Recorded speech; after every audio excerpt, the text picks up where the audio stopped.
Quando Deus que teve, esquece da culpa. Não consegui estar aqui, entendeu? Legalizado. Não gostaria de saber deles, que explicação eles têm para essa situação, quais são os motivos das multas altas aqui contra esses motoristas. Bom dia. Bom dia. O que existe, principalmente, é irregularidade.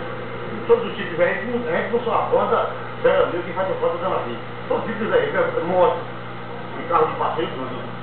E, infelizmente, nós cumprimos a maioria de sala, em todo o estado, e a gente tem que cumprir isso aí. E aqui com a gente cumprir, o pessoal quer fazer acordo.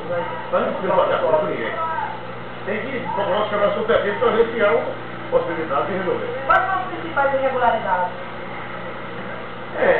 Documento vencido, motorista de habilitação, excesso de passageiro, cinto, segurança, motoqueiro também sem habilitação, sem documento, sem placa, muita irregularidade. E quanto ao processo do pessoal das bandinhas, vai haver negociação? Como é que fica? Não, aqui não temos condição de negociar porque a gente não tem poder aí.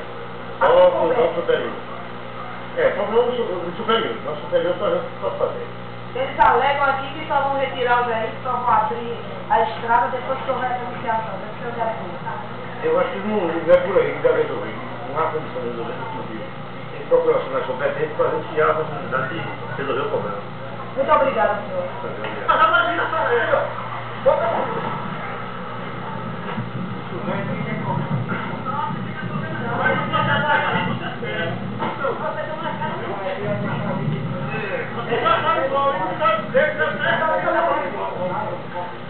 Você tá com ela na mão?